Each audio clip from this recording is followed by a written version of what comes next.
कधी कधी मुलांचं कसं असतं माहिती आहे का, ती जातात आणि घरच्यांचा विचारच करत नाही की आपण किती वेळ जातोय, किती वेळ नाही जात. घरचे आपली काळजी करीत असतील का नाही, किंवा घरच्यांना काय वाटत असेल. मग त्याच्यानंतर घरच्यांची चिडचिड होती की आपला पोरगा अर्धा तास झाला, 1 तास झाले, का आला नाही. मग कारण हे सर्व प्रेमापोटी चाललेलं असतं. पण त्या पोरांना आईबापाचा विचारच नसतो. कारण असं म्हणलं तरी चालेल की त्या पोरांची तेवढी विचार करण्याची कुवत पण नसते. आणि ती कुवत होण्यासाठी कदाचित कालावधी जातो. त्याच्यामुळं त्या आईबापांनी सुद्धा मुलांना समजून घेणं लय गरजेचं असतं. मुलांचा पण थोडासा विचार केला पाहिजे की त्यांची मनस्थिती कशी आहे, त्यांची परिस्थिती कशी आहे, किंवा त्यांच्या मनाचे विचार कसे आहेत, त्यानुसार त्यांना ॲडजस्ट केलं पाहिजे. कारण प्रत्येक गोष्ट कशी असते की मुलं समजतेनच एकदा सांगून, असं नसतं. कदाचित एखाद्या मुलाला 2 वेळा सांगावं लागतं, कुणाला 4 वेळा सांगावं लागतं, कुणाला 5 वेळा. मी तो म्हणतो कुणाला काय काय ना एकदा सांगितलं सुद्धा कळत. अशा प्रकारची पण मुलं असतात. कारण त्यांचं पूर्ण लक्ष आईबापा काय असतं, त्या लोकांना एकदा सांगितलं तरी जमतं. आणि ज्या मुलांचं लक्ष टोटल बाहेर असतं, त्या मुलांना 10 वेळा सांगितलं तुम्ही कळणार नाही. पण त्याच्यामुळं आईबापाने एवढं इमोशनल होणं किंवा त्या मुलांसाठी एवढं पॅनिक होणं काही गरजेचं नसतं. कसं असतं जिंदगीमध्ये, आयुष्यामध्ये हर माणसाला प्रत्येकाची एक गरज असते. जसे माणसाचे हार्मोन्स बदलतात तशी माणसाची परिस्थिती बदलत जाते. आणि जशी बदलत जाते तेच आईबापांना पटत नसतं. कारण ह्या परिस्थितीतून आईवडील गेलेले असतात आणि आई-वडिलांना वाटतं की हे ह्या मुलांनी नाही केलं पाहिजे. कारण त्या परिस्थितीतून गेल्यामुळे त्याच्या अडचणी म्हणा किंवा त्याचे प्रॉब्लेम म्हणा किंवा त्याच्यापासून होणारे त्रास म्हणा हे आई-वडिलांना माहिती असतं. पण त्या मुलाला नसतं ना माहिती की याच्यानंतर गेल्यानंतर आपल्याला काय त्रास होणार आहे किंवा इतरांना काय त्रास होणार आहे. आई-वडील आपल्याला त्रास होणार आहे म्हणून त्याचा विचार करतात आणि आपल्या मुलाला त्रास नाही व्हावा म्हणून त्याचा विचार करतात. पण मुलाला ती परिस्थितीच नसते. कारण मुलाला त्या अनुभवातून जायचं असतं किंवा त्या अनुभवाचा अभ्यास घ्यायचा असतो म्हणलं तरी चालेल. किंवा एखाद्याचं पारंब्य असतं की त्याच याच्यातून गेल्याशिवाय तो माणूस शहाणा होणार नसतो. म्हणजे जसं की एखादा गरिबाचा मुलगा आहे, त्या मुलगा काहीच नाही आहे, त्याला सगळं काही आहे ना मागितल्याशिवाय किंवा कष्ट केल्याशिवाय मिळणार नाही आहे. त्या माणसाला ही परिस्थिती लवकर येते आणि ज्याच्याकडे जास्त पैसे असतील का त्या मुलाला परिस्थिती लवकर येत नाही. आणि ज्या मुलाला परिस्थिती लवकर येत नाही त्या मुलांपासून आईवडिलांना जास्त त्रास होतो. आणि ज्या मुलांना परिस्थिती लवकर येते त्या मुलांना त्याच्या आईवडिलांना कधीच त्रास होत नाही.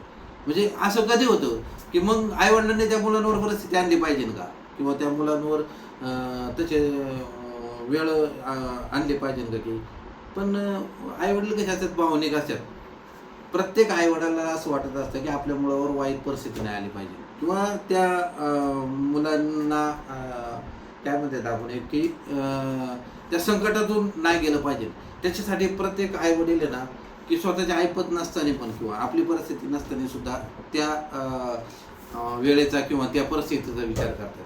आणि मग त्या मुलाला वाटतं की आपले आईवडील म्हणजे काय, आपल्यासाठी सर्व काही आहे, आपल्या सगळ्यांसाठी सर्व देऊ शकतात. मग ती मुलं अशी एकदम वायपाट व्हायला सुरुवात होते की आता काय आपल्याला काही कमी आहे म्हणून. पण ती पूर्ण परिस्थिती ती मुलं कधीच जाणत नाही की आपण खरंच कमजोर आहे का, किंवा आपली परिस्थिती त्यात कोतेपर्यंत नाही आहे का, किंवा त्या परिस्थितीपर्यंत आपण जाऊ शकतो का नाही, हे ती कधीच विचार करीत नाही. आणि मग आईवडिलांमध्ये म्हणा किंवा मुलांमध्ये वाद निर्माण व्हायला सुरुवात होते. आणि ज्यावेळेस वाद होत जातात तसतसं मग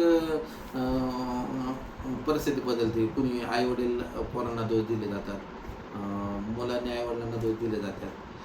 पण ते कसं, ते सगळं परिस्थिती जे असतं की बाबा की तुम्ही कशासाठी काय करताय किंवा कशासाठी तुम्ही काय केलं पाहिजे, हे त्या दोघांना पण कदाचित ते कळत नाही. आणि त्यांचं पण नशीब असतं थोडा, कधी कधी आईवडिलांच्या पण अशा काही चुका असतात की त्या पोरांना भोगावं लागतात. आणि त्या भोगावं लागल्यामुळं कदाचित ती पोरं म्हणा की पुढची पिढी म्हणा तशा पद्धतीने वागत जाते. म्हणजे ह्या परिस्थितीमध्ये मी असं म्हणेन की मुलांनी सुद्धा आणि आईवडिलांनी सुद्धा एकमेकाला समजून घेणं लय गरजेचं असतं. की जसं एखादं झाड की समजा अशा जागेमध्ये येते की तिथे पाण्याचीच सोय नाही. मग त्या झाडाला जशी पाण्याची गरज पडत असते, म्हणजे त्याला ते शोधावं लागतं, तसं कदाचित त्या पाण्याला सुद्धा त्या झाडापाशी जाण्याची गरज असते. म्हणजे तशी परिस्थिती दोघांमध्ये निर्माण झाली पाहिजे. तेव्हाच कुठंतरी त्यांचा ताळमेळ बसू शकतो, किंवा दोघं सुद्धा जगू शकतात किंवा वाचू शकतात, की त्याच्यातून काहीतरी बाहेर निघू शकतात. तर असे काही मुलं असतात की ती या गोष्टीचे ॲडजस्टमेंट करतात किंवा या गोष्टीच्या परिस्थितीतून जातात. मग ती कुठंतरी सक्सेस होतात किंवा मोठी होतात. त्यांना पुढच्या याचं समजतं की बाबा आपण काय केलं पाहिजे, काय नाही केलं पाहिजे.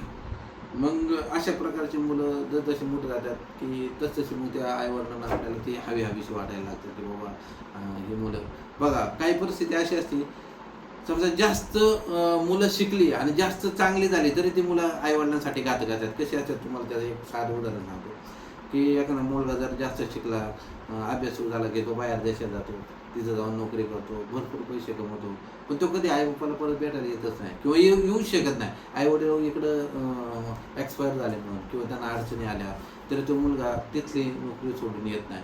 मग आपण असा विचार करायचा का की बाबा चांगली मुलं सुद्धा आपल्यासाठी घातक असतात का? मग मी तर म्हणेन हा. कारण आपण एखाद्या मुलाला म्हणजे घडवण्याच्या मागं एवढं लागतो की आपण त्याचा न विचार करता फक्त आपण आपला विचार म्हणलं तरी चालेल किंवा त्याच्या परिस्थितीचा विचारामागे जास्त लागतो की याच्यामुळे कदाचित आपण सुधारण किंवा याच्यामुळे आपण कधीतरी मोठं होईल किंवा याच्यामुळं आपण कधीतरी एवढ्या मोठ्या याला जाईन की ह्याच्यामुळं आपलं बाजारामध्ये नाव होईल. पण हे तसलं काही नसतंही अलग नसतं.